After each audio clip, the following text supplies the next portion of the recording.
अस्सलामुअलैकुम, मैं हूँ मोहम्मद जुनैद। शाहज़ेब खानज़ादा की गैर मौजूदगी में इस प्रोग्राम की मेज़बानी मैं कर रहा हूँ। वज़ीर आज़म शहबाज शरीफ ने घरेलू और सनती सार्फिन के लिए बिजली की कीमतों में बड़ी कमी का ऐलान कर दिया है, जबकि ये दावा भी किया कि 2393 अरब रुपए के गर्दिशी कर्जे का मुस्तकिल इंतज़ाम कर लिया गया है और अगले 5 साल में गर्दिशी कर्जा मुकम्मल ख़त्म हो जाएगा। जियो न्यूज़ को मिलने वाली सरकारी दस्तावेज़ के मुताबिक बिजली की फ़ी यूनिट औसत कीमत में 7 रुपये 41 पैसे कमी कर दी गई है।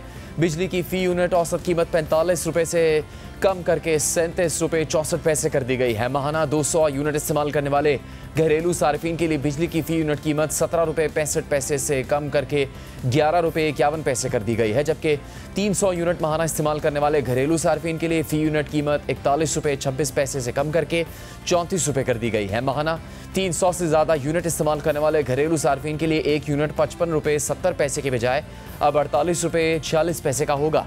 दस्तावेज़ के मुताबिक कमर्शियल सार्फिन के लिए बिजली की फ़ी यूनिट कीमत 8 रुपये 58 पैसे कम की गई है, जिसके बाद फ़ी यूनिट बिजली 71 रुपये से कम होकर 62 रुपये 47 पैसे हो गई है। सनती सार्फिन के लिए बिजली की फ़ी यूनिट कीमत में 7 रुपये 69 पैसे की कमी हुई है। सनती सार्फिन के लिए फ़ी यूनिट बिजली 48 रुपये 19 पैसे से कम करके 40 रुपये 51 पैसे कर दी गई है। ज़रूरी शोबे के लिए बिजली की फ़ी यूनिट कीमत में 7 रुपये 18 पैसे कमी की गई है। ज़रूरी शोबे के लिए बिजली की फ़ी यूनिट कीमत 41 रुपये 76 पैसे से कम करके 34 रुपये 58 पैसे कर दी गई है। बिजली के नरखों में कमी के हुकूमती पैकेज के हवाले से तकरीब का एहतमाम इस्लामाबाद में हुआ, जिसमें वफाकी वज़रा और सियासी शख्सियात भी शरीक हुई। तकरीब से खिताब करते हुए वज़ीर आज़म शहबाज शरीफ ने बिजली की कीमतों में कमी का ऐलान किया। जून 2024 पिछले साल जो घरेलू सार्फिन थे, बिजली की कीमत 48 रुपये 70 पैसे थी, वो इस वक्त 45 रुपये 5 पैसे पे है फ़ी यूनिट। आज घरेलू सार्फिन के लिए इस 3.5 रुपये की जो कमी हुई जून 2024 से लेकर आज तक, उसमें मजीद 7 रुपये 41 पैसे फ़ी यूनिट कमी हम उसका ऐलान कर रहे हैं और ये तमाम सार्फिन को अब बिजली औसतन 34 रुपये 37 फ़ी यूनिट फराहम की जाएगी। जून 2024 सनतों के लिए फ़ी यूनिट बिजली की कीमत 58 रुपये 50 पैसे थी, जो बाद के महीनों में 48 रुपये 19 पैसे हो चुकी है। यानी जून 2024 से अब तक उसमें 10 रुपये 30 पैसे की कमी लाई जा चुकी है। आज उसमें मजीद 7 रुपये 59 पैसों की कमी का ऐलान कर रहा हूँ। वज़ीर आज़म ने यह भी बताया कि जब पेट्रोलियम मसनूआत की कीमतें आलमी मंडी में कम हुई तो उन्होंने कहा कि हम अभी इन कीमतों को बरकरार रखते हैं और इसी को बिजली की कीमतें कम करने में इस्तेमाल करेंगे। इस हवाले से हमने IMF को बड़ी मुश्किल से कायल किया। IPP से मुज़ाकरात के नतीजे में 3696 अरब रुपये जो मतलूब थे वो अब अदा नहीं करने होंगे। ईद से ज़रा पहले पंद्रहवारे में जो तेल की कीमतें बढ़ती हैं, कम होती हैं, तो फिर हम आवाम को वो पास ऑन कर देते हैं एज इट इज़। उस पंद्रहवारे में हमें तेल की कीमतें कम मिली। मैंने कौम से स्टेटमेंट दी कि इसको हम रिटेन कर रहे हैं, ये हम बिजली की कीमतें कम करने में इसको हम इस्तेमाल करेंगे। IMF ने उससे पहले भी हमें इनकार कर दी, ये नहीं हो सकता, ये बिल्कुल मुमकिन नहीं है। फिर हमने हिम्मत नहीं हारी, फिर पूरा जोर लगाया। इस पूरी टीम ने, यकीन करें आप, उन्होंने बात की। मैंने फिर यहाँ तक कहा कि अगर ऐसी बात हो तो मैं IMF के MD से खुद बात करता हूँ कि भाई हम कोई सब्सिडी नहीं दे रहे, हम तो सिर्फ रिटेन कर रहे हैं। वो खुदा करके कुफ्र टूटा और IMF कायल हुआ कि अच्छा जी आप इसको इस्तेमाल कर लें। IPP के साथ नेगोशिएशन हुई इस साल में कि भाई आपने बहुत कमा लिया, 100% नहीं, 200% नहीं, कई 100% कमा लिया, उसके अलावा और भी जो गुडीज होती हैं वो भी आपने हासिल कर ली, तो अब कौम को इसका फायदा दें। 3696 अरब रुपए जो कि आइंदा आने वाले सालों में मतलूब थे, जो पे होने थे, वो पेमेंट नहीं होगी अब। साथ ही वज़ीर आज़म ने दावा किया कि 2393 अरब रुपए का गर्दिशी कर्जा है, जिसका पक्का बंदोबस्त कर लिया गया है। अगले 5 साल में गर्दिशी कर्जा गर्दिश नहीं करेगा। बिजली का सर्कुलर डेट इस वक्त 2393 अरब रुपए पे है। इस गर्दिशी कर्जे का भी पक्का बंदोबस्त कर लिया गया है। अगले 5 साल में बतदरीज गर्दिशी कर्जा फिर गर्दिश कभी नहीं करेगा। वज़ीर आज़म ने यह भी कहा कि सालाना 600 अरब रुपए की बिजली चोरी होती है, जिसका मुकम्मल खात्मा करना है और ओपन मार्केट कायम करके बिजली को मजीद सस्ता करना है। अगले माह में हम बिजली की कीमतों में मजीद कमी का ऐलान करेंगे। 600 अरब रुपए साल की चोरी होती है, लेकिन इस चोरी का मुकम्मल हमें खात्मा करना है।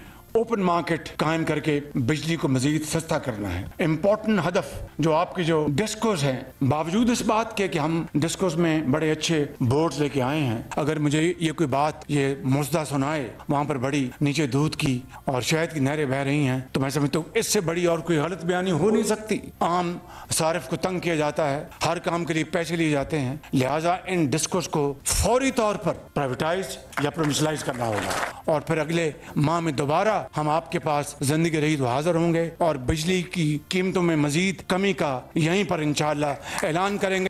हम बात करेंगे वफाकी वजीर बराए पावर डिवीजन अवैस लगारी साहब से। अवैस साहब, प्रोग्राम में आने के लिए आपका बहुत शुक्रिया। एक बड़ा एक्साइटमेंट बिल्ड की गई हुकूमत की तरफ से ये खबर सामने लाने के लिए और एक बड़ा ऐलान इसको करार दिया जा रहा है। ऑपोजिशन इस पर भी तनकीद कर रही है हुकूमत के इस फैसले पर, लेकिन आप सबसे पहले हम ये बताइएगा कि मजमूई तौर पर कितना बड़ा रिलीफ होगा पाकिस्तान के अवाम के लिए बिजली की कीमतों में इस कमी के ऐलान से, यानी पैसों की मद में अवाम पर जो बोझ है वो किस हद तक कम होगा इस बहुत बड़ी खबर के बाद?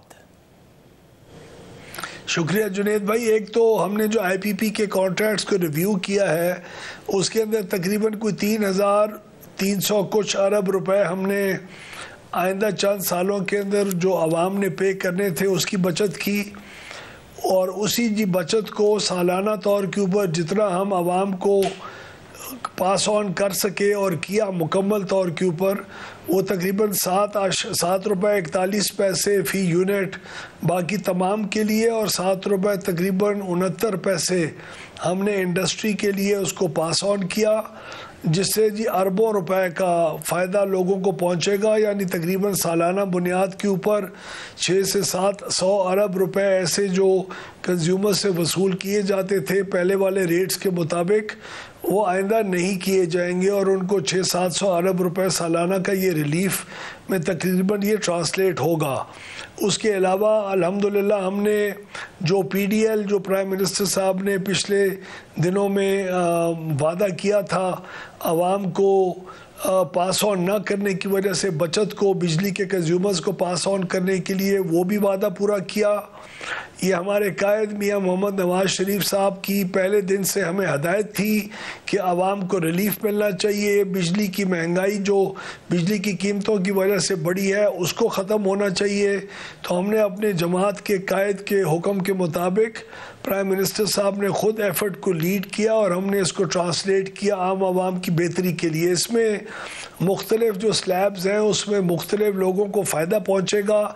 सबसे ज़्यादा फ़ायदा तकरीबन कोई 55 से 60% बिजली के अंदर बिजली की कीमत के अंदर कमी आएगी उन प्रोटेक्टेड क्लासेस को, तो जो तकरीबन कोई 1 करोड़ 70 लाख 1 करोड़ 80 लाख के करीब हमारे सारिफीन हैं जो गरीब हैं, जो 200 यूनिट से कम हैं, उनकी बिजली आज के ऐलान के बाद तकरीबन आधी से भी ज़्यादा कम हो जाएगी। तो ये बहुत बड़ा एक रिलीफ है और अल्लाह करे इससे कुछ लोगों की मुश्किल जो कई सालों से चलती आ रही थी उसमें बेहतरी आए और वो आराम से अपनी ज़िंदगी के अखराजात कर सकें। अवैस लगारी साहब, ये जो रिलीफ है जो वज़ीर आज़म के मुताबिक मजमूई तौर पर 7 रुपये 41 पैसे बिजली सस्ती हो गई है अगर कौमी सतह पर इसको देखा जाए, ये आर्जी रिलीफ है जब गर्मियाँ आ रही हैं, जब बहुत ज़्यादा बिजली का इस्तेमाल होता है और महंगी बिजली से आवाम पर बहुत बड़ा माशी बोझ था, ये आर्जी रिलीफ होगा या ये मुस्तकिल बुनियादों पर फैसला है, या अब से लेकर आगे यही कीमतें बिजली की चलेंगी जब तक कि कोई और तब्दीली नहीं आती? जुनेद भाई, ये आर्जी रिलीफ ज़रूर होता अगर हमने पिछले 1 साल में उन इस्लाहात के प्रोग्राम के ऊपर अमल ना किया होता जो हमने आईपीपी के कॉन्ट्रैक्ट्स को रिव्यू करने के साथ साथ किए। हमारे डेवलपमेंट पार्टनर्स और आईएमएफ ने जो फिस्कल एक डिसिप्लिन हमें कायम रखने के लिए और एक ज़िम्मेदारी के साथ एक फिस्कल पॉलिसी को परसू करने का कहा था जिसके अंदर बोझ उठाए बगैर अपनी बेहतरी से, अपनी इस्लाहात की बेहतरी की वजह से जो फ़ायदा हम जितना भी उठा सके उसको पास ऑन करने के लिए उनको कायल करना पड़ा। अगर ये सिर्फ आईपीपीज़ के रिव्यू और कॉन्ट्रैक्ट्स के रिव्यू की बुनियाद के ऊपर होता और इसके साथ साथ इस्लाहात का प्रोग्राम ना चल रहा होता जिसके फ़ायदे अब आइंदा मुस्तकबिल के अंदर भी हम अल्लाह ताला से दुआ करते हैं कि इस्लाहात के सही अमल दरामद करने की वजह से ये न सिर्फ ये चीज़ आइंदा के लिए जारी और सारी रहेगी, बल्कि इसके अंदर मज़ीद कमी भी इंशाल्लाह कंज्यूमर्स के लिए आएगी। और अगले 3 से 4 साल के अंदर हम लोग इस हद तक बिजली के सेक्टर को ले आएंगे कि आप पूरे खित्ते के अंदर सबसे ज़्यादा कंपेटिटिव और एफिशिएंट होंगे पावर सेक्टर में।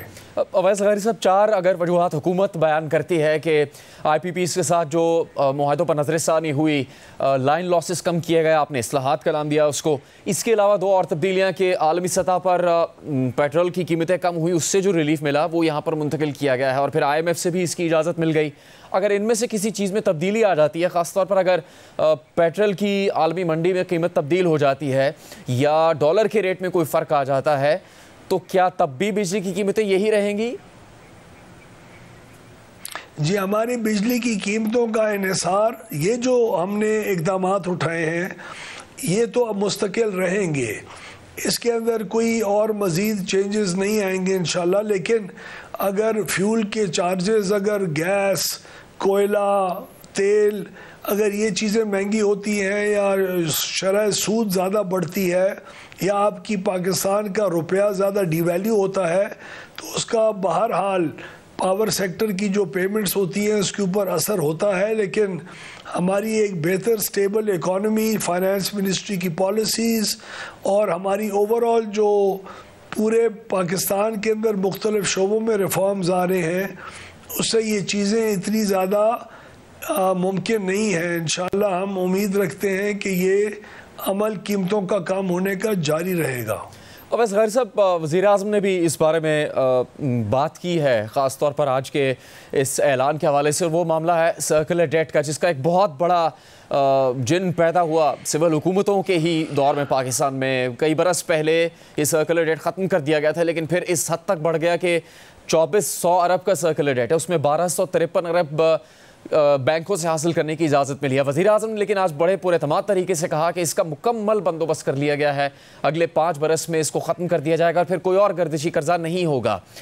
किस तरह से हुकूमत इस गर्दिशी कर्जे को ख़त्म करेगी? बैंकों से तो आधे पैसे मिल रहे हैं, बाकी पैसे कहाँ से लाएगी? किस तरह से इसको मुमकिन बनाएगी? इसके लिए पहले से ही एक मनसूबा मौजूद है? जुनेद भाई, जब मियाँ नवाज शरीफ साहब की और नून लीग की पहले हुकूमत थी जो 2018 में ख़त्म हुई, उसके बाद 1500 अरब रुपए का इजाफा हुआ आपके सर्कुलर डेट के अंदर और गर्दिशी कर्जे के अंदर। अल्हम्दुलिल्लाह PDM की हुकूमत के दौरान और आज भी इस हुकूमत के अंदर गर्दिशी कर्जे को हमने इजाफा नहीं होने दिया।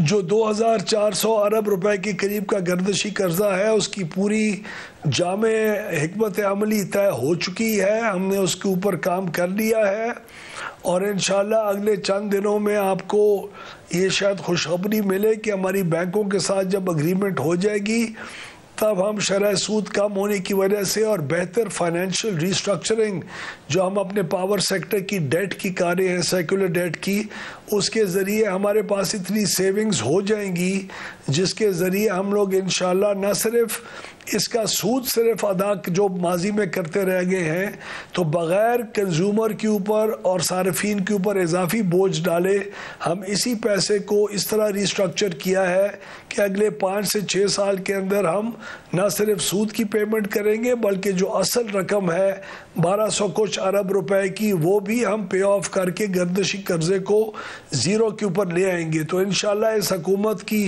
इख्तिताम तक, 5 साल के इख्तिताम तक हम गर्दिशी कर्जे को मुकम्मल तौर के ऊपर वाइप आउट करने की पोजीशन में होंगे या उसके 1 साल बाद। वैसे जो डिस्कोस का मामला है उस पर लाइन ऑफ एक्शन क्या है? वज़ीर-ए-आज़म ने कहा कि हमने वहाँ बड़े अच्छे अब बोर्ड्स बिठाए हैं, लेकिन उनके अपने अल्फाज हैं कि कोई ये कहे कि वहाँ दूध और शहद की नहरें बह रही हैं तो इससे ज़्यादा गलत बयानी कोई नहीं होगी, तो इनको लाजमी प्राइवेटाइज़ या प्रोविंशलाइज़ करना पड़ेगा। यहाँ PIA जैसा इदारा कोई ख़रीदने के लिए तैयार नहीं है, हुकूमत किस तरह से इनको प्राइवेटाइज़ करेगी और उसमें जो सारिफ है उसके तहफ़्फ़ुज़ को कैसे यकीनी बनाया जाएगा?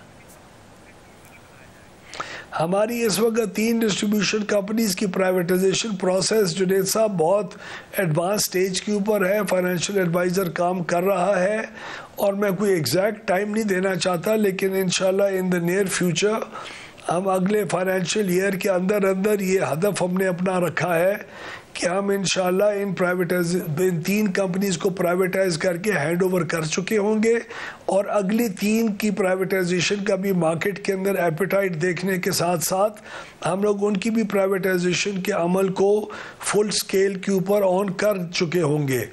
मैं उसके अलावा जो डिस्ट्रीब्यूशन कंपनीज़ के बोर्ड्स हैं वो प्राइम मिनिस्टर साहब की मेहरबानी हमने बग़ैर किसी सिफारिश के टोटल प्रोफेशनली वो बोर्ड्स रखे हैं और पिछले तकरीबन 8 महीने में जो उनकी अभी तक मुद्दत गुजरी है उन नए बोर्ड्स की, उसके अंदर तकरीबन जो हमारे अंदाज़ा था एक ख़ास नुकसान करने का, उससे हम अभी तक 145 अरब रुपए बेहतर कारकर्दगी कर चुके हैं, जो आपको जून तक उसका टोटल हुजब भी बताएंगे।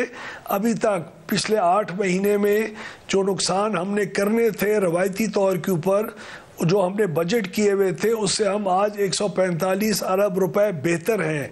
यानी इन डिस्ट्रीब्यूशन कंपनीज़ में हालांकि सिंध की 2 कंपनीज़ के हम बोर्ड्स नहीं तब्दील कर सके, वहाँ के नुकसानात बड़े हैं, उसके बावजूद जो नेट रिज़ल्ट है बाकी कंपनीज़ ने इतना अच्छा परफॉर्म किया है कि हम 145 अरब रुपए आवाम का बचा चुके हैं, जो उनकी फलाह बहबूद के लिए बजाय नुकसानात को पूरा करने के वो पैसे उनकी फलाह बहबूद के लिए बेहतर मंसूबों के अंदर इस्तेमाल हो सकेंगे। अच्छा अवैस साहब, अब बात यह है कि इतनी इस्लाहात और इतनी चीज़ों को बेहतर करने का दावा करने के बावजूद वज़ीर-ए-आज़म ख़ुद ये तस्लीम कर रहे हैं कि अभी भी 600 अरब रुपए की बिजली चोरी हो रही है। अब राशिद लंगरियाल साहब जो चेयरमैन FBR हैं वो जब सेक्रेटरी पावर डिवीजन थे तो उस वक्त एक मुहिम जारी थी, उसके आदाद शुमार भी छाया करते थे, 100 अरब के करीब रिकवर किए गए थे। इतनी इस्लाहात करने के बाद, इतनी सख्ती करने के बाद आप भी इस रिजॉल्व का इजहार करते हैं कि बिजली चोरी का खात्मा करेंगे, लाइन लॉसेस ख़त्म करेंगे, नुकसानात को या तो ख़त्म कर देंगे या कम से कम कर देंगे, उसके बावजूद भी 600 अरब रुपए की बिजली चोरी हो रही है, तो किस तरह ख़त्म करेगी हुकूमत ये बिजली चोरी? 600 अरब रुपए का फिगर प्राइम मिनिस्टर साहब ने दुरुस्त दिया, वो इस साल का नुकसान बजटेड है, लेकिन उसी में हम 145 अरब रुपए की बेहतरी ला चुके हैं। अभी प्राइम मिनिस्टर साहब ने जो बलूचिस्तान की क्वेटा इलेक्ट्रिक कंपनी है उसके 27,000 ट्यूबवेल्स को भी सोलराइज करने का प्रोजेक्ट हमारा इस वक्त पूरी रफ्तार से जारी और सारी है, उसके ऊपर अमल दरामद हो रहा है बलूचिस्तान की हुकूमत के साथ। सिर्फ उस एक कंपनी के अंदर 27,000 ट्यूबवेल्स के अंदर हमें तकरीबन 80 से 100 अरब रुपए का नुकसान होता था, जो अल्हम्दुलिल्लाह इनकी सोलराइजेशन के बाद उसका भी इख्तिताम हो जाएगा अगले 1 साल के अंदर अंदर। तो मेरी एक बड़ी पॉजिटिव आउटलुक है और ये हमारे ऊपर जी लाजिम है कि हम ना सिर्फ निजकारी करें बल्कि जो कंपनीज हमारे कंट्रोल में हैं उनकी गवर्नेंस को बेहतर करें, बगैर किसी पॉलिटिकल इकोनॉमी को सर्व किए हुए उनके बोर्ड्स अपनी परफॉर्मेंस कर रहे हैं और इंशाल्लाह जहां भी ज़रूरत महसूस करेंगे हम इसकी परफॉर्मेंस को बेहतर करके और प्राइम मिनिस्टर साहब का दिया हुआ चोरी को कम से कम करने का हदफ इंशाल्लाह पूरा करेंगे, इंशाल्लाह पूरी मेहनत से कोशिश करेंगे। कोई स्पेसिफिक डिस्कोज हैं वैस लगारी साहब जिनसे ज़्यादा नुकसान हो रहा है हुकूमत को? जी हाँ, सिंध की जो 2 डिस्कोज हैं हैदराबाद और सक्खर, वहाँ ज़्यादा नुकसान हो रहा है, और एक जी क्वेटा की डिस्को के अंदर ज़्यादा नुकसान हो रहा है। पेशावर में भी काफ़ी हो रहा है, लेकिन उसको हम गवर्नेंस के तहत कुछ हद तक पूरा कर सके हैं। बाकी सूबाई हुकूमतों के साथ भी हमारी कोशिश मुस्तकिल बुनियाद के ऊपर रहती है और अल्लाह करे सूबाई हुकूमतें इसमें अपना किरदार ज़्यादा अदा करके इस नेशनल फरीज़े को सर अंजाम देने में हमारी मदद करें, हम उनसे पुरुमीद हैं। आपने जिक्र किया बलूचिस्तान में ट्यूबवेल्स को सोलराइज किया जा रहा है, उस पर हुकूमत के जो हालिया फैसले उन पर तनकीद हो रही है कि पहले हुकूमत ने खुद ही आवाम को इस तरफ राग़िब किया कि सोलर इस्तेमाल करना है, हुकूमत ख़ुद भी अपने इदारों के लिए जो बिजली हासिल करने का तरीक़ेकार उसको सोलर पर मुंतकिल करेगी, और उसके बाद जब आवाम काफ़ी हद तक इसमें आगे चले गए तो फिर उसके फ़ायदे कम या ख़त्म करने की हुकूमत की तरफ से कोशिश की जा रही है। अब अगर ग्रिड से बिजली बन रही है ज़्यादा और वो सोलर पे लोगों के चले जाने की वजह से इस्तेमाल नहीं हो रही, तो वैसा ये आवाम का तो कसूर नहीं हो सकता कि हुकूमत नई इंडस्ट्री नई फैक्ट्रीज़ नहीं लगा पा रही जिसको वो बिजली बेचे। तो इसके लिए मुस्तकबिल में क्या फ़ैसला है? जब वज़ीर-ए-आज़म खड़े होकर आलमी सतह पर तो कहते हैं कि हमें सोलर की तरफ जाना है, हमें क्लीन एनर्जी की तरफ जाना है, लेकिन फिर सोलर लगाने के बदले जो फ़ायदे आवाम को मिल रहे थे उसको कम करने की बातें हो रही हैं। हमें फ़ख्र है कि पाकिस्तान उन बड़ी क्लीन एनर्जी ममालिक में से एक है जहां सिर्फ सोलर का रेवोल्यूशन आ नहीं रहा, आ चुका है। इस वक्त तकरीबन 90% से ज़्यादा जो सोलराइजेशन हो रही है वो ग्रिड से हट के भी हो रही है। उसके अंदर ज़ीरो टैक्सेस करना, ड्यूटीज़ को बिल्कुल ना इम्पोज करना, उससे पाकिस्तान के अंदर सोलराइजेशन बहुत हुई है। जो नेट मीटरिंग सिस्टम्स हैं जो तकरीबन 2,83,000 है, उनका कोई कसूर नहीं है, उनकी मेहरबानी, उन्होंने इन्वेस्ट किया, उन्होंने इस सिस्टम्स के अंदर अपना हिस्सा डाला, उन्होंने ख़ुद भी कमाई अच्छी की, उनके जो वेंडर्स थे उन्होंने भी कमाई अच्छी की। हम चाहते हैं वो कमाते रहें। मेरा पूरा इस बात के ऊपर भरोसा और यकीन है कि आइंदा भी इनका किरदार अहम रहेगा और ये नई कीमतों के बावजूद बढ़ते रहेंगे। लेकिन क्योंकि एक पॉलिसी हमने ECC में अप्रूव की थी सोलर नेट मीटरिंग की, वो जब काबीना में गई तो प्राइम मिनिस्टर साहब ने मज़ीद स्टेक होल्डर्स के साथ इसको डिस्कस करने के लिए, इसके ऊपर नज़रसानी करने के लिए और टोटल इंक्लूजन के साथ आगे लेके जाने की हदायत फरमाई, जो कि हम इंशाल्लाह मंडे से शुरू कर रहे हैं। और हम हमें उम्मीद रखते हैं कि हम इस किस्म की ऐसी कीमतें सोलर नेट मीटर्स की लेके आएंगे जिससे बाकी सारिफीन के ऊपर भी बोझ नहीं बढ़ेगा जिस तरह पड़ रहा था। हम नहीं चाहते कि IPPs की तरह आज से 7-8 साल बाद आप और मैं हमारी ही पॉलिसीज़ के ऊपर तनकीद करें कि आपने क्योंकि इसको रिवाइज़ नहीं किया तो आज बाकी सारिफीन की कीमतें ख़रीद बिजली की महंगी हो रही है। तो हम चाहते हैं एक बहुत अच्छे और मुनज़्ज़म तरीके से इसको मज़ीद नज़रसानी करके और हम एक बेहतर पॉलिसी लेके आएंगे। आज जब कीमतें 7.5 रुपये नीचे गई तो उनसे उसी कीमत के ऊपर ख़रीद करते रहना भी नाइंसाफ़ी होगी। तो हम इस सारी चीज़ों के ऊपर रिव्यू कर रहे हैं और इंशाल्लाह 1-2 महीने के अंदर इसको फाइनलाइज करके अपनी जो रिकमेंडेशंस हैं वो कैबिनेट तक लेके जाएंगे। तो वैसा बिजली हासिल करने के लिए फ्री मार्केट के क़याम की भी वज़ीर-ए-आज़म ने बात की, उस पर किस तरह से अमल दरामद होगा? और अगर हुकूमत इसको एक इस्लाहाती अमल के तौर पर देख रही है तो फिर ये खदशा ना पैदा हो कि मुनाफाखोरी शुरू हो जाएगी प्राइवेटाइज करने के बाद या ओपन कर देने के बाद ये मार्केट, कंपटीशन तो पैदा होगा लेकिन फिर सारिफ का तहफ़्फ़ुज़ हुकूमत किस तरह से यकीनी बनाएगी? जुनेद भाई, आपको याद है टेलीकम्युनिकेशन के अंदर जब कंपटीशन आया था तो कितनी कीमतों के अंदर कमी आई थी, वो आज तक जारी और सारी है। जब आप एक ओपन मार्केट करते हैं और वहाँ एक मुकाबले का माहौल होता है, उसके अंदर कभी भी कंज्यूमर को नुकसान नहीं होता, सिर्फ फ़ायदा होता है। तो हम ओपन कम्पिटिटिव मार्केट्स इंशाल्लाह खोलने जा रहे हैं। इससे हुकूमत सिर्फ वाहिद एक ख़रीदार नहीं रहेगा बल्कि हुकूमत आइंदा मुस्तकबिल के अंदर बिजली की ख़रीदारी में से निकल आएगा। लोग ख़रीदो फ़रोख्त खुद कर रहे होंगे, इससे आपकी कंपटीशन क्रिएट होगा, सस्ती बिजली ग्रिड के अंदर आएगी, सार्फिन को सस्ती बिजली और भी मिलेगी जिससे ओवरऑल एवरेज की प्राइस जो है वो उससे कम होगी। और एक कम्पिटिटिव मार्केट हमारा एक रेवोल्यूशनरी स्टेप होगा जिसके ऊपर हमने बहुत काम कर लिया है और इंशाल्लाह इन द नियर फ्यूचर उसको पाए तकमील तक पहुंचाएंगे। वैसे बड़ी कीमत में कमी की गई है बिजली की, लेकिन फिर भी बल्कि अगर आप इजाज़त दें, हमने एक और बहुत बड़ा कदम उठाया जिसका वज़ीर-ए-आज़म साहब ने आज ग़ालिबन ज़िक्र किया। वो ये है कि जो हमने तकरीबन 17,000 मेगावाट मज़ीद बिजली के मंसूबे लगाने और उससे ख़रीदारी करने की कमिटमेंट तकरीबन कर चुके हुए थे, उसमें से भी उसको भी हमने रिव्यू किया है। तो ना सिर्फ हमने IPPs के पिछले वाले मुआहदों को रिव्यू किया बल्कि जो होने जा रहा था जिससे कीमत मज़ीद बढ़नी थी उनको भी पूरी एक स्टॉक टेकिंग करके पावर डिवीज़न ने एक IGSEP के नाम से एक प्रोग्राम होता है जो अगले 10 साल की प्लानिंग करता है, जो कि अगर मुकाबले की फ़िज़ा के अंदर बिजली ना ख़रीदी जाए और कम्पिटिटिव तरीके से ना ख़रीदी जाए तो वो कीमतों को हमेशा अपवर्ड पुश करता है। उसको भी हमने वंस एंड फॉर ऑल ख़त्म करने का पूरी प्लानिंग कर ली है और तकरीबन 10,000 मेगावाट जो आइंदा मुस्तकबिल के अंदर हुकूमत ने ख़रीदने थे और महंगे ख़रीदने थे उसको भी हमने इस वक्त ट्रैश कर लिया है। और ये भी आइंदा मुस्तकबिल के अंदर अगले 10 साल के अंदर कोई 3,000 अरब रुपए की बचत इससे कंज्यूमर्स को होगी जो इजाफी बोझ उनको पड़ जाना था। तो हमने मुस्तकबिल के अंदर की प्लानिंग भी कर रहे हैं, माजी की भी चीज़ों को करेक्ट कर रहे हैं और ऐसा एक एनवायरनमेंट क्रिएट करें कम्पिटिटिव मार्केट से कि ये कभी किसी हुकूमत की इख्तियार में ही ना रह जाए कि वो महंगी बिजली किसी से खरीदे। अब ऐसा इतनी बड़ी कीमत में कमी के बावजूद बिजली अभी भी बहुत महंगी है। 37 रुपये का यूनिट तो पड़ेगा ही पाकिस्तान में। आप इस बात को तस्लीम करते हैं कि अगर ऑपोजिशन की जानिब से तनकीद ना की जाती बिजली की महंगी कीमतों पर, और ख़ास तौर पर IPP से जो बहुत महंगी बिजली ख़रीदी जा रही थी, जिसमें अब हुकूमत खुद तस्लीम कर रही है कि 3500 अरब मतलब 3,500 अरब रुपए की बचत होगी अगले आने वाले वक्त में। ये जो सर्कुलर डेट है जिसमें से आधा अदा करने के लिए आपने IMF से इजाज़त दी, जो अरबों डॉलर बनते हैं, उससे भी ज़्यादा पैसों की बचत होने जा रही है।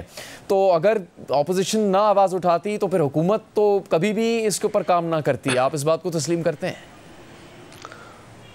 नहीं, मैं इस बात को तस्लीम नहीं करता कि हुकूमत कभी काम ना करती। ये हुक्म हमें अपने पार्टी के कायद से पहले दिन से मिल चुका हुआ है। पहले ही तनकीद से पहले इसके ऊपर तनकीद हमारे पार्टी के कायद नवाज शरीफ साहब ने की थी, जो शहबाज शरीफ साहब ने पहले दिन से प्रोग्राम जारी और सारी रखा, और आज हम इसी नतीजे तक पहुँचे। हाँ, अपोजिशन का काम है तनकीद करना। अपोजिशन से ज़्यादा हम सार्फिन के शुक्रगुजार हैं, हम इंडस्ट्री के शुक्रगुजार हैं जिन्होंने अपनी इन महंगी कीमत के मुतालिक आवाज़ उठाई, और हमारी वो जो एक अज़म था हमें और भी ज़्यादा पुरअज़म किया, हमारे कायद के अज़म को ज़्यादा और पुरअज़म किया, और आज हम इस नतीजे पे पहुँचे। बहुत शुक्रिया अवैस लगारी साहब प्रोग्राम में बात करने के लिए। प्रोग्राम जारी रहेगा एक ब्रेक के बाद। प्रोग्राम में एक बार फिर खुशामदीद। अमेरिका के सदर डोनाल्ड ट्रंप ने अमेरिका की सालों पुरानी ट्रेड पॉलिसी को यकसर तब्दील करते हुए पाकिस्तान समेत तकरीबन पूरी दुनिया के साथ एक नई तिजारती जंग का ऐलान कर दिया है, जिस पर दुनिया भर से शदीद रद्दअमल भी सामने आ रहा है। और ट्रंप के इस ऐलान के बाद आलमी स्टॉक मार्केट्स में शदीद मंदी रिकॉर्ड हुई है और डॉलर की कीमत में भी कमी देखी गई है। कल व्हाइट हाउस में सदर ट्रंप ने 2 अप्रैल को अमेरिका की आज़ादी का दिन करार देते हुए पाकिस्तान, भारत और चीन समेत अमेरिका के तकरीबन तमाम आलमी ट्रेड पार्टनर्स पर वसी पैमाने पर जवाबी टैरिफ्स आयद करने का ऐलान कर दिया। This is Liberation Day, waiting for a long time. April 2nd, 2025 will forever be remembered as the day American industry was reborn, the day America's destiny was reclaimed, and the day that we began to make America wealthy again. And starting tomorrow, the United States will implement reciprocal tariffs on other nations. It's been a long time since we even thought of that. For nations that treat us badly, we will calculate the combined rate of all their tariffs, non-monetary barriers, and other forms of cheating. But we will charge them approximately half of what they are. And China, first row, China, 67%. That's tariffs. So it's 67%, so we're going to be charging a discounted reciprocal tariff of 34%. We charge them less, so how can anybody be upset? India, very, very tough, very, very tough. The Prime Minister just left, and he's a great friend of mine, but I said, you're a friend of mine, but you're not treating us right. They charge us 52%. You have to understand, we charge them almost nothing for years and years and decades. Bangladesh is 74%, so you see what's going on. Pakistan, 58%. Trump के इस ऐलान के बाद पाकिस्तान से America भेजी जाने वाली मसनूआत पर 29% टैरिफ आयद होगा। इस तरह भारतीय मसनूआत पर 26%, बांग्लादेशी मसनूआत पर 37%, कैम्बोडियन मसनूआत पर सबसे ज़्यादा 49%, जबकि यूरोपियन यूनियन के ममालिक से जाने वाली मसनूआत पर 20% और बरतानवी मसनूआत पर 10% जवाबी टैरिफ्स आयद होंगे। पाकिस्तानी मसनूआत पर आयद 29% के हाल टैरिफ्स का पाकिस्तान की मईशत पर क्या असर होगा, इस हवाले से टॉप लाइन सिक्योरिटीज़ के मुताबिक अमेरिका पाकिस्तान की सबसे बड़ी एक्सपोर्ट मार्केट है। अगरचे पाकिस्तान से दरामदात कुल अमरीकी दरामदात का 0.16% बनती है, तहम पाकिस्तान के नुक्ता नज़र से ये काफ़ी अहम है। पाकिस्तान अमेरिका को सालाना 6 अरब डॉलर्स की बरामदात फराहम करता है, जो मुल्क की कुल बरामदात का 18% बनता है। पाकिस्तान की अमेरिका को बरामदात का 75 से 80% टेक्सटाइल है, जबकि दीगर में लेदर, सर्जिकल सामान, चावल, सीमेंट, स्टील की मसनूआत और नमक वगैरह शामिल हैं। टेक्सटाइल में पाकिस्तान बड़े पैमाने पर चीन, भारत, वियतनाम, कंबोडिया, इंडोनेशिया और बांग्लादेश से मुकाबला करता है। चीन, कंबोडिया, इंडोनेशिया, वियतनाम और बांग्लादेश पर आयद ड्यूटीज़ पाकिस्तान से ज़्यादा हैं, मगर भारत पर आयद टैरिफ पाकिस्तान के मुकाबले में थोड़ा कम 26% है। पाकिस्तान कुछ अक़साम की टेक्सटाइल मसनूआत अमेरिका को बरामद करता है, जो भारत भी बरामद करता है, और भारत को ड्यूटी में बरतरी हासिल है। इससे पाकिस्तान की बरामद पर कुछ असर पड़ सकता है, जबकि बांग्लादेश, वियतनाम और चीन भी ये मसनूआत बरामद करते हैं। लेकिन इन पर ज़्यादा टैरिफ्स आयद हैं, जिससे पाकिस्तान को कुछ रिलीफ मिल सकता है। दूसरी जानिब चीन, वियतनाम और बांग्लादेश जैसे ममालिक अमरीका में ज़्यादा टैरिफ्स लगने से अपनी बरामदात यूरोपीय मंडियों की तरफ मुंतकिल कर सकते हैं, जिससे मुनाफे के मार्जिन पर दबाव बढ़ने का इम्कान है। हम बात करेंगे इसी बारे में अमरीका में पाकिस्तान के सफ़ीर रिजवान सईद शेख साहब से। रिजवान साहब, शुक्रिया आपके वक्त का। अमरीकी सदर डोनाल्ड ट्रंप की जानिब से काफ़ी सख्त तिजारती टैरिफ के नफाज का ऐलान किया गया है। अब पाकिस्तान पर जो 29% टैरिफ आयद किया गया है, उसका मवाजना करें ऐसी किसी मुल्क की मईशत से जिनकी तिजारत का हजूम अमरीका के साथ बहुत बड़ा है, जैसे वियतनाम या ताइवान जैसा मुल्क है जिनकी अरबों डॉलर में अमरीका के साथ तिजारत है। उस सूरत में पाकिस्तान के लिए क्या बहुत ज़्यादा मुश्किलात पैदा हो सकती हैं आज के इस अमरीकी ऐलान के बाद? जी जुनैद साहब, पहली बात तो ये है कि ये जो भी टैरिफ आयद किए गए हैं ये सिर्फ पाकिस्तान के सिलसिले में मखसूस नहीं है, कोई तखसीस ऐसी नहीं है, बल्कि अमेरिका की जो पूरी दुनिया के साथ तिजारत है उस सिलसिले में ये कदम उठाया गया है। और इसकी पहले से एक पेशन गोई और पेशबंदी भी मौजूद थी, लेकिन अब जबकि ये इक़दाम हतमी तौर पे सामने आया है तो पाकिस्तान समेत दुनिया के तमाम ममालिक जो है वो अमेरिका के साथ यकीनन इस सिलसिले में मुज़ाकरात का आगाज़ करेंगे। और हमारा भी यही इरादा है कि हम एक तामीरी किस्म की सिफारतकारी में जाएंगे उनके साथ, और पाकिस्तान यकीनन जो है वो अमेरिका को एक अहम तिजारती, बल्कि अहम तरीन अपना तिजारती शराकतदार समझता है। हमारी सबसे ज़्यादा तिजारत अगर किसी एक मुल्क से है तो वो अमेरिका से है, इसलिए ये हमारे लिए एक अहम तरीन मंडी है।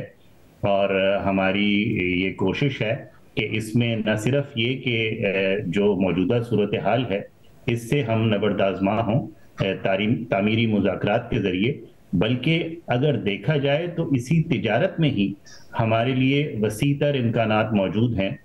दोनों मुल्कों के जो बाहमी ताल्लुकात हैं उसमें ये सबसे अहम तरीन जहत है जो हर दौर में, तारीख के हर दौर में ये इसके अंदर एक साबित कदमी सी रही है।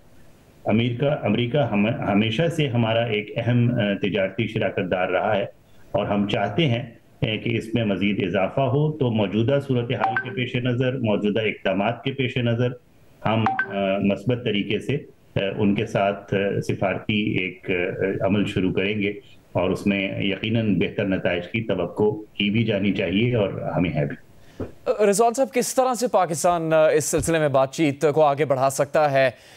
पाकिस्तान के लिए क्या ऑप्शन है इक़दामात के जिसके नतीजे में या अमेरिका की जानिब से ये टैरिफ कम हो सके या ख़त्म हो सके?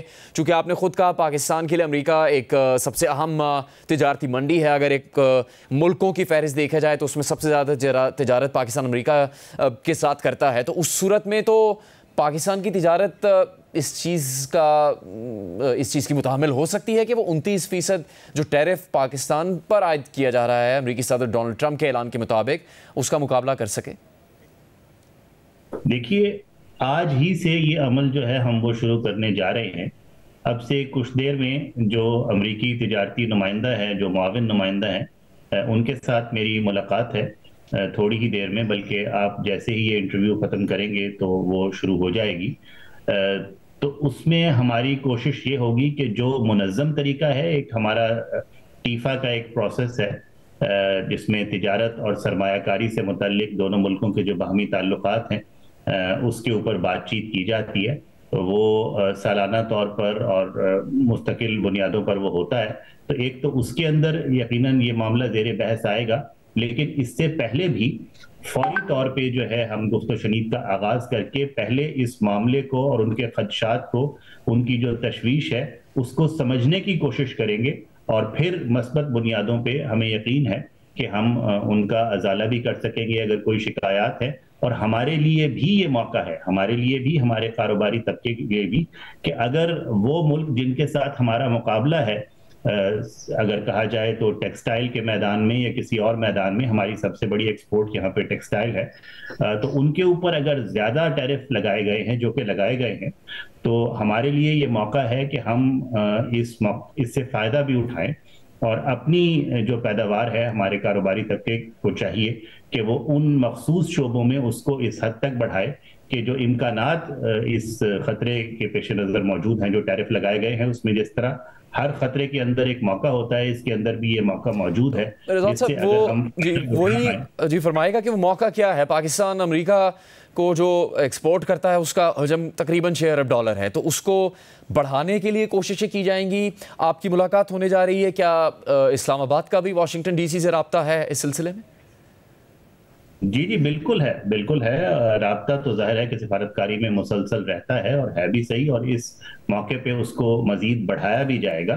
लेकिन ऐसे शोबाजात मौजूद हैं जिनके अंदर वसीतर इम्कानात हैं। मसलन जो IT का शोबा है, उसके अंदर पाकिस्तान के पास एक नौजवान तरीन जो है वो आबादी मौजूद है, और हमारे नौजवान इस सिलसिले में इस हद तक काबिल हैं कि पाकिस्तान सिर्फ अमेरिका के बाद दूसरे नंबर पर है IT फ्रीलांसिंग में दुनिया के अंदर। और फिर दीगर जो अशिया का शोबा है, अगर सर्विसेज से हट भी जाया जाए, तो खिदमात से अगर हम हट भी जाएं, तो अशिया के अंदर भी आज ही आपने देखा कि वज़ीर आज़म ने ऐलान किया है कि बिजली की जो कीमत है उसमें नुमायां कमी की गई है।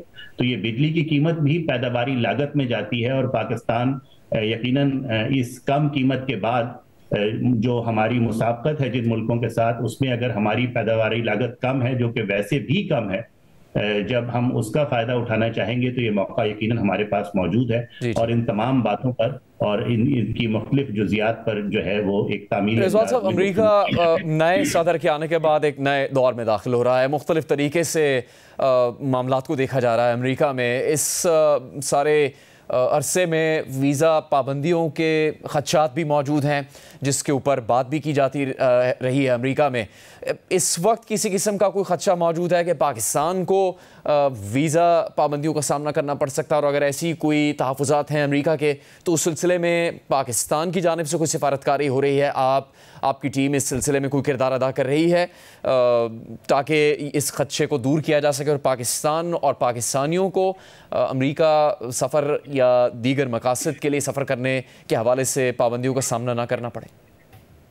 जी, ये भी जैसा कि आपके इल्म में है कि ये मामला काफ़ी अरसे से जो है वो एक अमेरिका में इस पे नज़रसानी हो रही है, और अभी फैसला होना बाकी है। इस किस्म के ज़राए अबलाग में मुख्तलिफ खदशात का भी इजहार किया जाता रहा है, मुख्तलिफ खबरें भी आती रही हैं, लेकिन अभी इसके ऊपर कोई हतमी फैसला नहीं हुआ है। और जहाँ तक सिफारतकारी का ताल्लुक है, तो मैं आपके नाजरीन को, तमाम पाकिस्तानियों को यकीन दिलाना चाहता हूँ कि सिफारतकारी एक मुसलसल और तदरीजी अमल है जो कि हर वक्त जारी है, चाहे वो इस मामले पर हो या किसी भी अहम मामले पर हो जो दोनों मुल्कों के ताल्लुकात में हमारे पेश नज़र है। तो हम मुसलसल राब्ते में हैं अमेरिका की मुख्तलिफ एजेंसियों के साथ, चाहे वो महकमा खारजा है, चाहे उनका होमलैंड सिक्योरिटी डिपार्टमेंट है, दीगर इससे मुतल्लिक जो शोबाजात हैं, हम सबके साथ राब्ते में हैं। और हम वक्त ये कोशिश है कि जो दोनों मुल्कों के ताल्लुकात हैं, अहम तरीन हैं, चाहे वो सियासी सतह पे हैं, चाहे वो मुआशी सतह पे हैं, उनमें बतदरीज इजाफा किया जाए और बेहतरी की तरफ लेके। रिजवान साहब, अभी तक जब से डोनाल्ड ट्रंप अमेरिका के सदर बने हैं, पाकिस्तान को कुछ कहा गया है? पाकिस्तान से क्या कोई मुतालबा किया गया है या कोई तहफ़्फ़ुज़ात शेयर किए गए हैं जो उनको पाकिस्तान के हवाले से, सफरी मामलात के हवाले से दरपेश हों? इस मुतालिक कोई पैगाम पहुँचाया गया अमेरिका की जानिब से पाकिस्तान को? नहीं, पाकिस्तान से मखसूस तो कुछ ऐसा नहीं है, वही कुछ है जो बाकी दुनिया से मुताल्लिक उनकी पॉलिसी है। तो इस सिलसिले में पाकिस्तान ने तो हमेशा से ताउन किया है, और अभी भी हम जो है वो ताउन के लिए ही तैयार है। और इस किस्म के पैगामात उन तक पहुंचाए भी जा चुके हैं कि पाकिस्तान हर मुमकिन ताउन के लिए तमाम तर जो कानूनी लवाजमात हैं, जो दीगर सिफारती और जो बैनुल-अक़वामी कवानीन के मुतालिक और उनके मुताबिक जो कुछ भी है, हम उस सिलसिले में अपनी जिम्मेवारियां पूरी करने के लिए हम वक्त हाजिर हैं। और चाहे वो अमेरिका हो, चाहे कोई भी मुल्क हो, पाकिस्तान हमेशा एक जिम्मेवार मुल्क के तौर पर बैनुल-अक़वामी बिरादरी में अपना किरदार अदा करता रहा है, और ये आज भी और कल भी जारी रहेगा। रिजवान सईद शेख साहब, बहुत शुक्रिया प्रोग्राम में बात करने के लिए। प्रोग्राम जारी रहेगा एक ब्रेक के बाद। तहरीक इंसाफ ईद के बाद दोबारा सड़कों पर आने और ईद के दिनों में अडयाला जेल के बाहर एहतजाज करने के दावे कर रही थी। साथ ही तमाम अपोजिशन जमातों को साथ मिलाकर एहतजाजी तहरीक चलाने का लाएमल बना रही थी। मगर इन दावों के बरक्स ईद के दिनों में अचानक PTI की जानिब से इस्टेब्लिशमेंट से बातचीत की कोशिशों की खबरें सामने आ रही हैं। इमरान खान से 2 गैर मुतवक्की मुलाकातें हुई हैं, जिस पर खुद PTI के अंदर से शक का इजहार किया जा रहा है। इमरान खान की बहन सवाल उठा रही हैं। ईद के दूसरे दिन अडयाला जेल में आजम स्वाति की इमरान खान से काफ़ी अरसे बाद मुलाकात हुई, जिसके बाद कल अली अमीन गंडापुर और बैरिस्टर सैफ ने इमरान खान से 2.5 घंटे की तवील मुलाकात की और ख़बर सामने आई कि मुलाकात का महवर इस्टेब्लिशमेंट से मुज़ाकरात था। अली अमीन गंडापुर और बैरिस्टर सैफ इमरान खान को कायल करने में कामयाब हो गए और इमरान खान ने अली अमीन गंडापुर और बैरिस्टर सैफ को इस्टेब्लिशमेंट से मुज़ाकरात का टास्क दे दिया। लेकिन PTI इन खबरों की तरदीद कर रही है। दिलचस्प बात यह भी है कि कल और परसों आजम स्वाति, अली अमीन गंडापुर और बैरिस्टर सैफ की इमरान खान से मुलाकातें करवाई गई और इसमें जेल हुकाम की तरफ से कोई रुकावट भी नहीं डाली गई। लेकिन आज जुमेरात को मामूल की मुलाकातों का दिन था, फिर भी PTI क़यादत को इमरान खान से मिलने नहीं दिया गया। जेल के बाहर मीडिया से बात करते हुए उमर अयूब ने कहा कि 2.5 माह से हमारी मुलाकात नहीं होने दी जा रही। एक बार फिर हमें इमरान खान से जेल में यहाँ पे अदालत के ऑर्डर्स के बावजूद नहीं मिलने दिया। 2.5 महीने से हम लोग मुतवातिर आ रहे हैं और हमारी मुलाकात नहीं हो रही। यहाँ तक कि इमरान खान साहब के अपने दोनों बच्चों से इन्होंने तकरीबन पिछले 2.5-3 महीनों से बात नहीं होने दी। उनकी हमशीरा अलीमा खान साहिबा की मुलाकात, उनकी बाकी बहनों की मुलाकात उन्होंने नहीं होने दी। इसको हम लोग कंडेम करते हैं। तौहीन अदालत बार बार ये कर रहे हैं और आज भी शिबली फराज साहब ने तौहीन अदालत की पटिशन फाइल की है इस्लामाबाद हाई कोर्ट में। हमारे मुलाकात न करवाना अदालत की खुल्लम खुल्ला तौहीन है और वो जजेस उनको चाहिए कि वाकई या तो अपने फैसलों पे अमल दरामद कराएं या उन अफसरान को बुलाएं जिन्होंने उनके फैसले की अमलदारी में रुकावट डाली और उस पर अमल दरामद नहीं करने दिया। आज एक बार फिर PTI क़यादत को इमरान खान से मिलने नहीं दिया गया। लेकिन कल अली अमीन गंडापुर और बैरिस्टर सैफ की इमरान खान से तवील मुलाकात हुई, तो इसके बाद जियो न्यूज़ के नुमाइंदे शब्बीर डार की ज़राए से खबर सामने आई कि मुलाकात का महवर इस्टेब्लिशमेंट से मुज़ाकरात था। अली अमीन गंडापुर और बैरिस्टर सैफ इमरान खान को कायल करने में कामयाब हो गए हैं। ज़राए के मुताबिक इमरान खान ने अली अमीन गंडापुर की पेशकश पर नीम रजामंदी जाहिर की है। अली अमीन गंडापुर ने सूबाई मामलात पर भी इमरान खान को ब्रीफ किया और मुलाकात में क़यादत पर सोशल मीडिया पर जारी तनकीद भी ज़ेर बहस आई, जबकि इदारों से टकराव की पॉलिसी पर नज़रसानी पर भी बात हुई।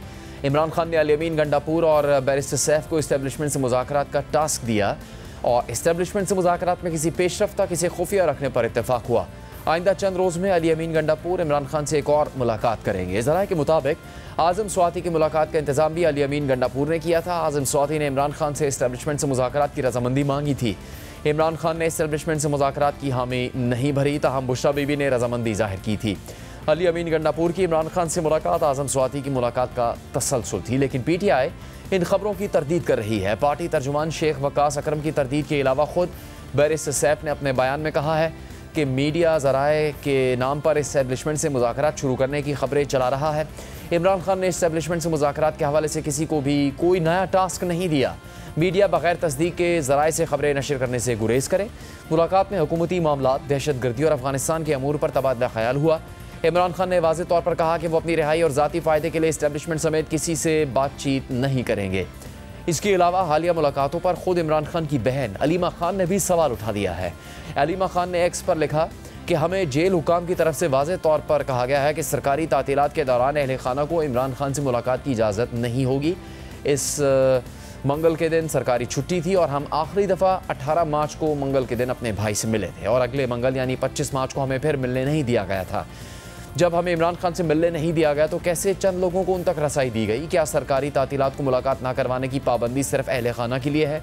मगर इन मुलाकातों के बाद सिर्फ एक तनाज़ा खड़ा नहीं हुआ बल्कि मामला इस्तीफ़ों तक पहुँच चुका है। मंगल को आजम स्वाति ने इमरान खान से मुलाकात के बाद मीडिया से बात करते हुए बताया कि इमरान खान ने कहा है कि खैबर पख्तूनख्वा में जुनैद अकबर की तरफ से की गई तैनातियों को फौरी वापस लिया जाए। आजम स्वाति के मुताबिक उन्होंने इमरान खान को पंजाब के मामलात पर भी ब्रीफ किया और बताया कि वहाँ आलिया हमजा का रास्ता रोका जा रहा है। आजम स्वाति के इस बयान पर रद्द-ए-अमल देते हुए PTI पंजाब के सदर हम्माद अज़हर ने ओहदे से इस्तीफ़ा देने का ऐलान कर दिया। हम्माद अज़हर ने बयान में लिखा कि इमरान खान को आजम स्वाति ने बताया कि हालिया हमजा को काम करने में रुकावट डाली जा रही है। इमरान खान ने जब इसरार किया कि कौन रुकावट डाल रहा है तो आजम स्वाति ने इनका नाम लिया। हम्माद अज़हर ने कहा कि उन्होंने आलिया बीबी से पूछा कि आपको मेरी तरफ से क्या रुकावट मिली है, तो उन्होंने ताज्जुब का इजहार किया और कहा कि उन्हें मुझसे हमेशा सपोर्ट मिली है और वो ख़ुद परेशान है कि क्यों ये बात इमरान खान को बताई गई। हम्माद अजहर के बयान के मुताबिक पहले 2 बार इस्तीफ़ा दे चुके हैं, जिसको रद्द किया गया था। आज तीसरी दफ़ा और हतमी तौर पर अपना ओहदा छोड़ रहे हैं। उनका ये इस्तीफ़ा अब काबिल वापसी नहीं और ना ही आइंदा के लिए वो किसी ओहदे के ख्वाहिशमंद हैं। ईद के दिनों में अडयाला जेल में होने वाली मुलाकातों के बाद PTI मजीद तनाज़ात का शिकार हो गई है। हम इसी हवाले से बात करेंगे नुमाइंदा जियो न्यूज़ शब्बीर डार से। शब्बीर डार, काफ़ी मुख्तलिफ तरह के इख्तलाफात तहरीक इंसाफ के अंदर से सामने आ रहे हैं, इस्तीफ़े भी, बयानात भी। मुलाकातों के हवाले से क्या समझ आई है अब तक?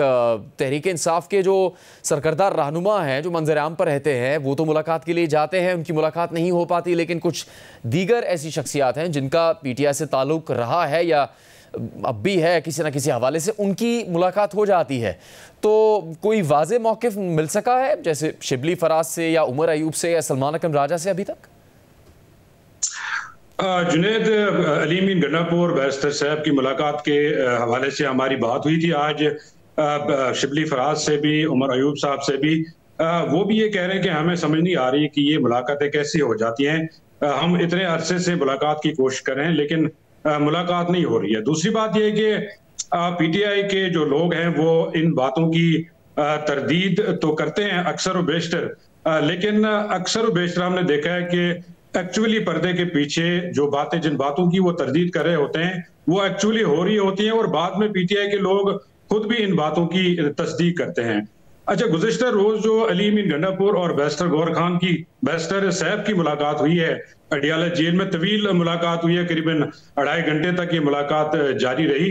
ये कोई मामूली मुलाकात नहीं थी। एक तरफ जब इमरान खान की फैमिली को मुलाकात नहीं दी जा रही है, वकला को मुलाकात नहीं दी जा रही है, इमरान खान के सियासी पार्टी रहनुमाओं को मुलाकात नहीं दी जा रही है, ऐसे में एक तवील तरीन मुलाकात होना अली अमीन गंडापुर की और बैरिस्टर साहब की, ये बहुत बड़ा आज खुद एक बहुत बड़ा सवाल है। और इससे कबल 2 दिन कबल जो है आजम खान सवाती की भी मुलाकात हुई और आजम खान सवाती की जब मुलाकात हुई, वो जब बाहर निकले तो मैंने उनसे कहा कि क्या बात हुई है। उन्होंने कहा जी कि मैंने इमरान खान को पैगाम दिया है और हम इमरान खान को बहुत जल्द अडयाला जेल से निकालने वाले हैं। अच्छा, आजम खान सवाती जब मुलाकात के लिए जा रहे थे तो बैरिस्टर सलमान अकरम राजा को रोका गया और नियाजुल्लाह नियाजी दीगर वकला भी थे वहां, उनको भी रोका गया। आजम खान सवाती को जब इजाजत की गई तो सलमान अकरम राजा ने आजम सवाती को कहा था कि आप ना जाएं, क्योंकि जब तक हमारी फेरिस्त के मुताबिक अडयाला जेल इंतजामिया लोगों को अंदर नहीं भेजेगी तब तक आप थोड़ी देर आप रुक जाएं। लेकिन आजम खान सवाती ने कहा कि ये आप क्या कह रहे हैं, मैंने जरूरी मिलना है इमरान खान से और मैंने उन तक कोई बात पहुंचानी है और हमने इमरान खान को जेल से निकालना है, आप मुझे जाने दें। खैर, उसके बाद सलमान अकबर राजा ने उनको बताया कि आप चले जाएं, उनके साथ 2 दीगर लोग भी चले गए। जो मुलाकात हुई है अली अमीन गंडापुर और बैरिस्टर साहब की, अली अमीन गंडापुर, पहली बात यह है कि जब भी इमरान खान से मिले हैं गुज़श्ता 1.5 साल के दौरान हमने देखा है कि वो अकेले ही मिलते हैं, सिवाय 2 मौके पे। एक तो 24 नवंबर से पहले एक मुज़ाकरात का सिलसिला शुरू हुआ था जब बैरिस्टर गौहर खान अली अमीन गंडापुर के हमरा इमरान खान से मिले थे। बाद में इमरान खान ने इस बात की तस्दीक भी की थी कि ये मुझसे इजाजत मांगने आए थे कि हम मुज़ाकरात करना चाहते हैं इस्टेब्लिशमेंट से, आप हमें परमिशन दे दें, तो मैंने इनको परमिशन दी है। ये उस वक्त की बात है। उसके बाद दूसरा मौका ये है कि अली अमीन गंडापुर बैरिस्टर साहब को साथ लेके गए हैं। इस मुलाकात से हवाले से हमने कल खबर दी और उस खबर पर जो है PTI के लोगों ने तरदीद भी की है, लेकिन ये खबर, इस खबर का एक कॉन्टेक्स्ट में आपको बताता हूं और इसका जो पस मंजर है आपको आपके इल्म में होगा। अमेरिका में कुछ मुलाकातें हुई है जिनकी कुछ तफसीलात सामने आई, बहुत ज्यादा तफसीलात सामने नहीं आई हैं। इसी तरह इस्लामाबाद हाई कोर्ट में अंडरटेकिंग दी गई PTI की जानिब से। उसके बाद अडयाला जेल के बाहर इमरान खान के पैगामात या उनकी जो हिदायत जिस तरह से मीडिया पर बताई जाती थी वो नहीं बताई जा रही है। लिहाजा जो हमारे जराए हैं उनके कहना है कि जो इस वक्त की अटेम्प्ट है मुज़ाकरात की, इसमें दोनों अतराफ जो है संजीदगी है और गुज़श्ता जितने भी अदवार हुए हैं मुज़ाकरात के, जितने भी अटेम्प्ट हुए हैं जो बेनतीजा रहे, लेकिन इस दफा दोनों तरफ से संजीदगी है और दोनों तरफ से इस बात पे इत्तेफाक है कि जो एनवायरनमेंट इस वक्त बनी हुई है मुल्क में और पाकिस्तान को आगे अगर ले जाना है तो जो एनवायरनमेंट बनी है इसको पहले खत्म करना होगा। इसीलिए जो CBMs किए गए हैं, जो अंडरटेकिंग्स दी गई हैं, जो बयानात रोके गए हैं, जो प्रेस कॉन्फ्रेंसेस रोकी गई हैं, ये इसी का तसलसल है। और आजम खान सवाती की जो पहली मुलाकात हुई है अली मीर गंडापुर से पहले, वो भी इसी जो सिलसिला है मुज़ाकरात का, इसी की एक कड़ी है। और ये बात अब तय है कि मुज़ाकरात हो रहे हैं पसे पर्दा। अब ये मुज़ाकरात कहाँ पहुंचते हैं, इनका नतीजा क्या होता है, जाहिर है इसका आखिरी जो फाइनल डिसीजन जो है इमरान खान का ही होगा। वो अपने नुमाइंदों के साथ कितना ताउन करते हैं और इसको नतीजा खेज बनाते हैं, ये अभी आने वाला वक्त बताएगा। बहुत शुक्रिया शब्बीर डार। प्रोग्राम का यहाँ पर इख्तिताम होता है, इजाजत दीजिए।